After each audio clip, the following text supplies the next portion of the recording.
Occasion ఏదైనా location ఎక్కడైనా తెలుగువారి వేడుక అంటే ఆలివ్ మిఠాయి ఉండాల్సిందే. A very good evening to everyone, and I'm extremely grateful to both of you, sir. So, both of you have been legendaries in your respective fields.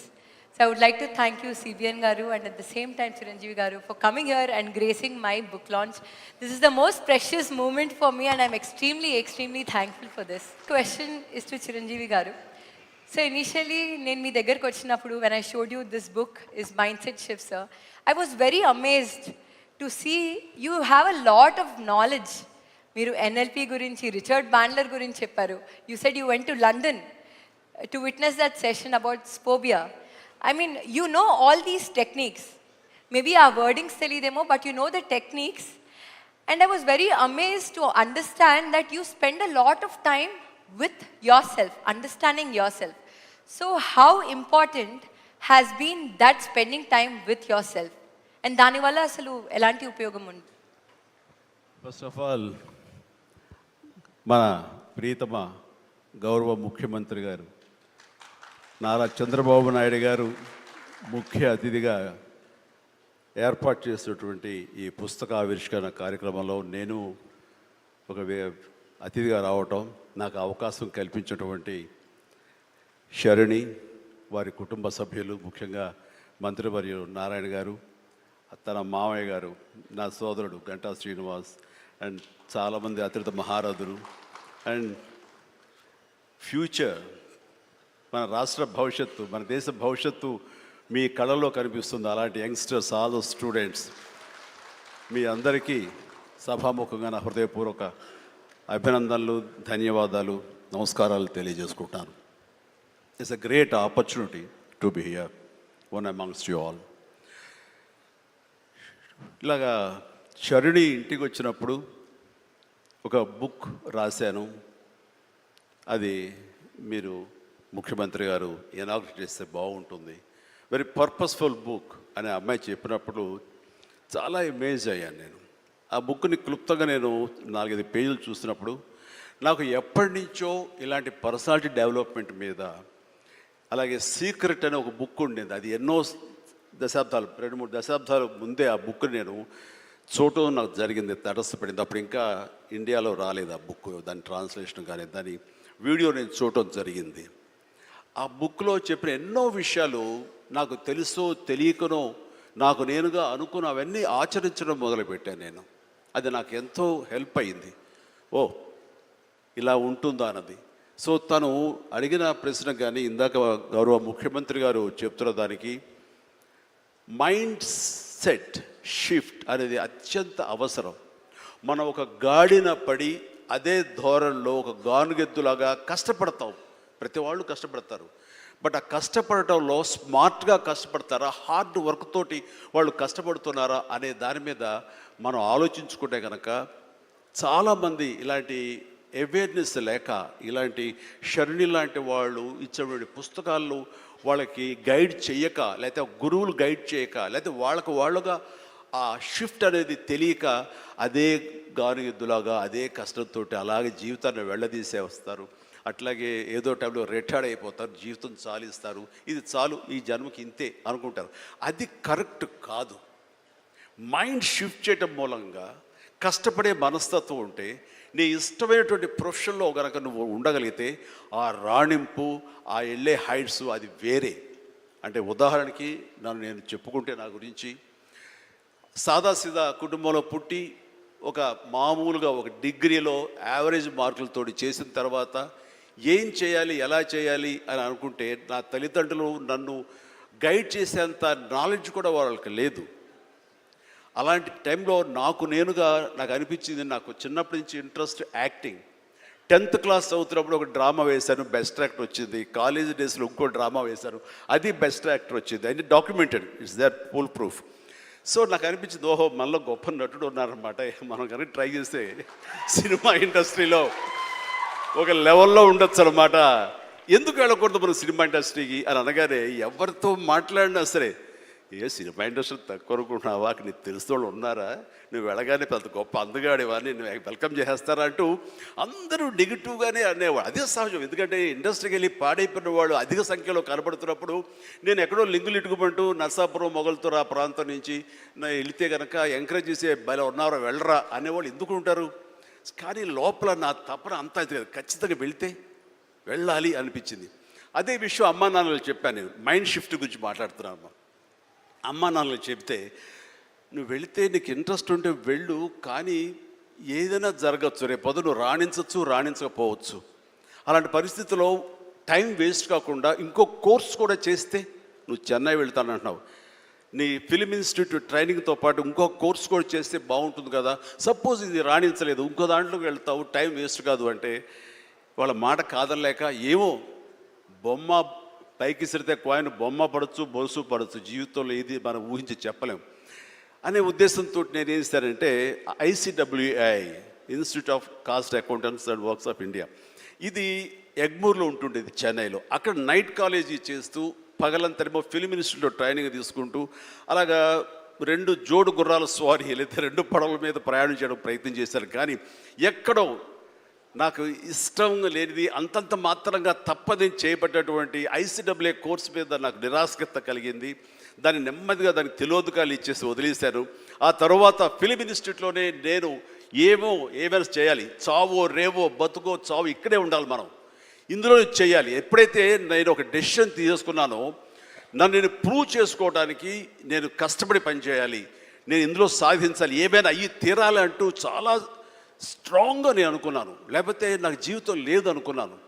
అలాంటి పరిస్థితుల్లో cinema ఇండస్ట్రీలో film ఇన్స్టిట్యూట్లో నేను ట్రైనింగ్ తీసుకోవడం ఏంటి, సినిమా అవకాశాలు రావడం ఏంటి, అవి సద్వినియోగపరచుకోవడం ఏంటి, దాన్ని ద బెస్ట్ నేను చూపించుకోవడం ఏంటి, అక్కడ ఉన్నటువంటి డైరెక్టర్స్ వీళ్ళందరి చేత వావ్ అనిపించుకోవడం ఏంటి, అందరి దృష్టి నా మీద ఉండేలాగా నేను ఎక్కువగా యాక్టివ్గా ఉన్నటువంటి ఇవన్నీ నాకు దోహదపడి సినిమాల సినిమా అలాగా అంచెలంచెలుగా నేను ఈ రోజున మీరు చూస్తున్న ఈ స్థాయికి నేను వచ్చాను. ఇక్కడ ఏంటంటే ఏమైనా సరే 2 చేద్దాం, జీవితం ఏమవుతుందో అనే అభద్రతా భావంతో ఉండే కంటే కాదు, ఖచ్చితంగా అనుకుంటే సాధించవచ్చు, నాలో టాలెంట్ మీద నాకు నమ్మకం ఉందని సాధించగలరు, కాబట్టి అది వద్దు అనుకుంటూ మైండ్ షిఫ్ట్ చేసుకుని దీని మీద ఫోకస్ పెట్టాను సరే, అక్కడ నేను సఫలీకృతునయ్యాను. అదే శరాణి చెప్పేది. ఎక్కడ డౌట్ ఉండకూడదు. ఆ ప్రొఫెషన్ నీకు ఇష్టమైన ప్రొఫెషన్ అయ్యి ఉండాలి, దాని మీద నువ్వు ఇంట్రెస్ట్ పెంచుకోవాలి, అది సాధించడానికి కష్టపడి పనిచేయాలి, ఒళ్ళొంచి పనిచేయాలి, అది కూడా స్మార్ట్గా పనిచేయాలి. వీటన్నిటితో పాటు మన వ్యక్తిత్వం, మన బిహేవియరు, మన మంచితనం, ఇవన్నీ కూడా యాడెడ్ ఫ్లేవర్, అది చక్కటి అందాన్ని ఇస్తాయి నువ్వు వెళ్తున్న ఈ బాటలో. అది చాలా ఇంపార్టెంట్. చాలామంది అత్యున్నత స్థానానికి వెళ్ళిపోతుంటారు, కానీ క్యారెక్టర్ లేకపోతే వాళ్ళు ఎంత ఎత్తుకెళ్ళినా సరే సర్లే పెద్ద చేసేళ్ళ అని అంటారు. అది ఎంత లేదన్నా సరే ఆ క్యారెక్టర్ కూడా నీకు లేని అందాన్ని తీసుకొస్తుంది, నీ కష్టానికి మరింత అందం ద్విగుణీకృతం అవుతుంది, నీ ఫలితం కూడా అంత బాగా ఉంటుంది. కాబట్టి మైండ్ సెట్కి షిఫ్ట్ అనేది చాలా చాలా అవసరం. ఆ రకంగా శరాణి చేసినటువంటి ప్రయత్నం సఫలీకృతం అవుతుంది, చాలామంది రీచ్ అవుతుంది, చాలామంది లబ్ధిదారులు పొందుతారు. అండ్ చెప్పాలంటే మన నారా చంద్రబాబు నాయుడు గారు కూడా చిన్నతనం నుంచి కాలేజీ రోజు నుంచి నాయకత్వ లక్షణాలతోటి అక్కడ నాయకుడుగా కాలేజీలో ఉంటూ అక్కడి నుంచి తనకి ఇష్టమైన ఈ ఫీల్డ్లో రాణించాలి, నా రాష్ట్రానికి సేవలు చేయాలి, ఇక్కడ ఏమైనా సరే అవ్వాలి అనే అకుంఠిత దీక్షతో అయ్యారు. ఆ రోజున రామారావు గారు ఉంటారని ఆయన పాలిటిక్స్కి వస్తారని కాదు, ఆయనకు మీద నమ్మకం. ఆయన అట్లా ఏ మారుమూలు ఉన్నా నేను ఎట్లయితే యాక్టింగ్ మీద నా నమ్మకంతో నేను ఎలా ఉన్నానో అలాగే నాయకత్వ లక్షణాలతో పాలిటిక్స్లో రావాలి, రాణించాలి, ఇతోధికంగా ఎంతో సేవలు చేయాలని అనుకున్నారు. కాబట్టి నాయకుడిగా, స్టూడెంట్ నాయకుడిగా, విద్యార్థి నాయకుడిగా ఉన్న ఆయన పాలిటిక్స్లో రావడం ఏంటి అనుకోని పరిస్థితుల్లో అవకాశాలు వస్తే వాటిని చేజిక్కించుకుని వాటిని ఆసరాగా తీసుకుంటూ అంచెలంచెలుగా ఎదుగుతూ ఈ రోజున మనం చూసేటువంటి అద్భుతమైనటువంటి ఒక మహానాయకుడిగా ఎదిగారు. ఆయన దిశానిర్దేశంలో, ఆయన నాయకత్వంలో హైదరాబాద్ దగ్గర నుంచి ప్రతి నగరం, అంటే ఫస్ట్ ఇండియాలో ఆఫ్టర్ బెంగళూరు మళ్ళీ అలాంటి ఐటీ నగరంగా, అంటే ఎంత విజనరీ అంటే ఫ్యూచర్లో ఇది డెఫినెట్గా ఈ రోజున మనం అనుకుంటున్నాం డిజిటలైజేషన్, ఆ రోజున అంత ఉధృతంగా లేదు. అలాంటి దాన్ని అయి తీరుతుంది ఆయన అన్నారే, ఆయన మైండ్ సెట్ ఆ రోజు అలా షిఫ్ట్ చేసుకుని దానికి కట్టుబడి ఉన్నారు కాబట్టి ఈ రోజున ఐటీలో కానివ్వండి, అతను డిజిటలైజేషన్లో కానివ్వండి, ఇదిగో ఈ రోజున ఏఐలో కానివ్వండి, ఆ స్థాయికి వెళ్ళటానికి నాంది పలికినటువంటి పాయనీర్ మన చంద్రబాబు నాయుడు గారు. సో ఇలాంటి నాయకుల మైండ్ సెట్ షిఫ్ట్ అవ్వడం అన్నది ఎంతగా అభివృద్ధిలోకి ఎంత ఇదిగా ఉందో మనం తేటతెల్లంగా చూస్తున్నాం. కాబట్టి it's a wonderful subject Sharani. I do appreciate all the very best. Thank you so much, sir. So I want to know from you, do you have any thoughts that have transformed into habits? And if you do, how is it useful in your life? మనం అందరం కూడా తెలిసి కానీ తెలియకుండా కానీ కొన్ని leadership qualities buildup చేసుకుంటాం. ఇప్పుడే చిరంజీవి గారు చెప్పారు, ఆయన లైఫ్లో ఒక అంబిషన్, అది ఒక సంకల్పం. ఆ సంకల్పమే నేను నటుడు కావాలి అనే సంకల్పం ఆయన మైండ్లో పడింది. అక్కడి నుంచి ఆయన జీవితంలో ఒక పాజిటివ్ మైండ్ సెట్ డెవలప్ చేసుకున్నాడు. ఎన్ని సవాళ్ళు వచ్చినా ఆయన గోల్ ఈ సెట్, ఆ గోల్ రీచ్ అయ్యే వరకు నిరంతరం పనిచేశాడు. ఒక మాటలో చెప్పాలంటే ఎన్టీఆర్ రామారావు గారు ఉన్నంత వరకు ఈయన ఒక స్థాయిలోకి వచ్చారు. ఎప్పుడైతే సినిమాలో నుంచి ఆయన రాజకీయాల్లోకి వచ్చారో ఈయన అక్కడి నుంచి ఆకాశం ఎత్తి ఎదిగే పరిస్థితికి వచ్చారు. అంటే దానికి కారణం ఏంటంటే ఒక మహానటుడు ఉన్నాడు, అప్పుడే నటుడుగా ఉన్నాడు. ఎన్టీ రామారావు గారు లేనప్పుడు చిరంజీవి గారి ఎవరి హీరోగా మహానటుడుగా తయారయ్యారంటే అది ఒక అవకాశం. Chiranjeevi sir, question is to you, sir. So I want to ask you if you want to share one powerful message that will help in rewiring everyone's mindset. Yes, జీవితం అన్నది కేక్ వాక్ కాదు, పూల పానుపు కాదు. ప్రతి క్షణం ప్రతి చోట ఇందాక మీరు అన్నట్లుగా అబ్స్టికల్స్ వస్తుంటాయి, ఆటంకాలు వస్తుంటాయి, ప్రతిబంధకాలు వస్తుంటాయి, అండ్ ప్రతికూల పరిస్థితులు ఏర్పడుతుంటాయి. మనం గోల్ స్ట్రాంగ్గా అనుకుంటాం, దానికి కావాల్సిన కష్టం పడుతుంటాం, దానికి కావాల్సిన అవకాశాలని మనం చేజుక్కుంచుకొని ముందుకు వెళ్ళటం కోసం అన్ని రకాలుగా మనం ప్రయత్నం చేస్తుంటాం. మరి తప్పెక్కడ జరిగింది అంటే నీకు ఎన్నో అన్ఫోర్సీన్ బయటకు వస్తుంటాయి, ఒక డిస్ట్రక్షన్స్ వస్తుంటాయి, డిసప్పాయింట్మెంట్స్ వస్తుంటాయి, నేను డీమోటివేట్ చేసేవాళ్ళు ఉంటారు. ఇలాంటి డీలు ఎన్ని ఉన్నా సరే దాన్ని ఢీ కొనాలంటే ఒక డిటర్మినేషన్ ఉండాలి. అది వెరీ మచ్ ఇంపార్టెంట్. అంటే బెదరకూడదు, మన ధ్యేయం చెక్కు చెదరకూడదు, అకుంఠిత దీక్షతోటి ముందుకు వెళుతూ ఉండాలి. నా విషయానికి వస్తే కనుక నేను వచ్చిన కొత్తలో డెఫినెట్లీ నన్ను డిసప్పాయింట్ చేసిన వాళ్ళు ఉన్నారు. నేను హీరోగా ఎదుగుతున్న సమయంలో, హీరోగా 4-5 సినిమాలు చేస్తున్న సమయంలో కొంతమంది ప్రొడ్యూసర్స్ నన్ను ఒక తక్కువ స్థాయి రౌడీ వేషాల కోసం అడిగారు. కొత్తలుడు అని, కొత్తపేట రౌడీ అని, అలా మోసగాడని ఇట్లాగా అడుగుతుంటే పెద్ద పెద్ద హీరో, నేను ఒక పక్క నుంచి మంచి హీరో వేషాలు వేస్తున్నాను.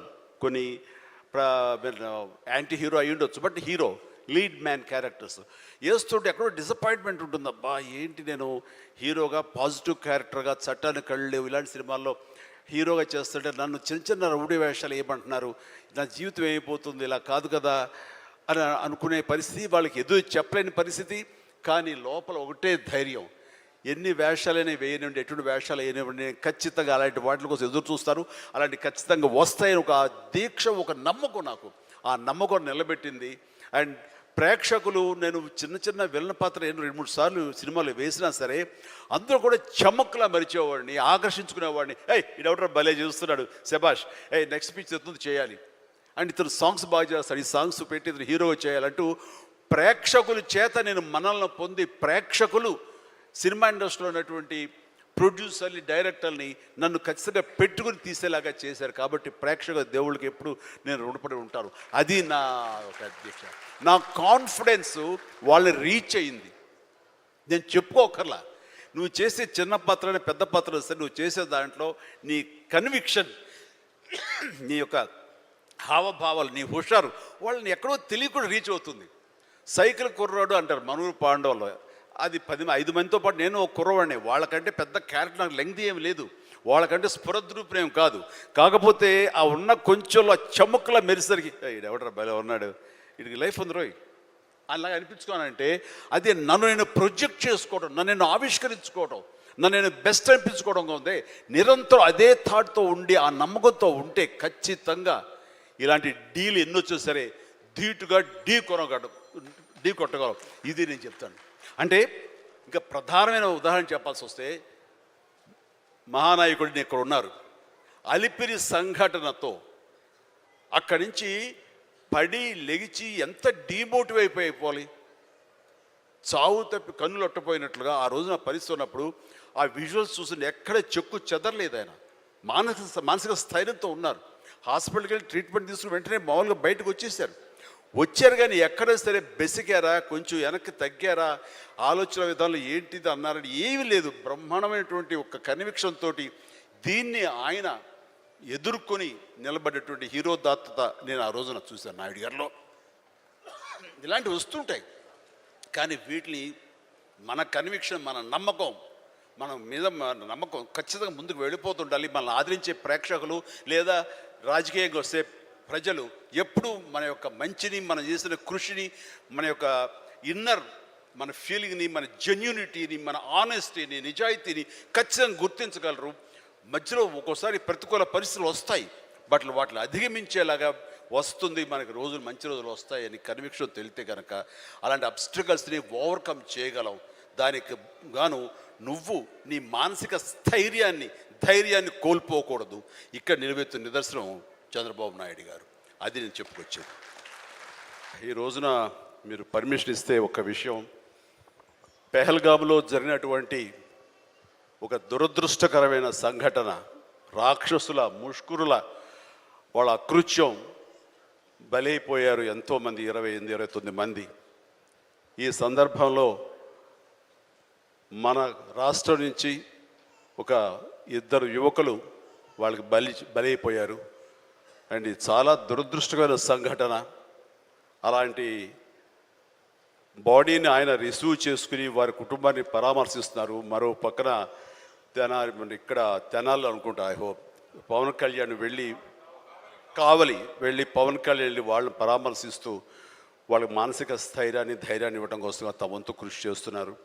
అండ్ వీళ్ళు చేసినటువంటి ఈ ప్రయత్నాన్ని మనస్ఫూర్తిగా నేను అభినందిస్తూ, అలాగే ఆ కుటుంబం 50 మందికి, అలాగే ఇతర రాష్ట్రాల్లో ప్రాణాలు అర్పించినటువంటి ప్రతి ఒక్కరికి హృదయపూర్వక నా కండోలెన్సెస్ని, సానుభూతిని తెలియజేస్తూ వాళ్ళ ఆత్మశాంతి చేకూరాలని సభాముఖంగా నేను కోరుకుంటున్నాను. ఇది సందర్భం కాదు తెలియదు కానీ మనసు కలిచివేస్తుంది. ఇలా మీతో షేర్ చేసుకుంటే కొంచెం ఊరట లభిస్తుందని వారి సమక్షంలో నేను తెలియజేసుకుంటున్నాను. నేను రావటానికి ముందు మీరు ఏమైనా సంతాపాన్ని తెలిపారమ్మా? సంతాపాన్ని తెలియజేశారు ఇంతకుముందు? లేదు. సో వారి సమక్షంలో ఒక 2 నిమిషాలు నిలబడి మనందరం మౌనం పాటించి వారికి మన నివాళులు అర్పిద్దాం.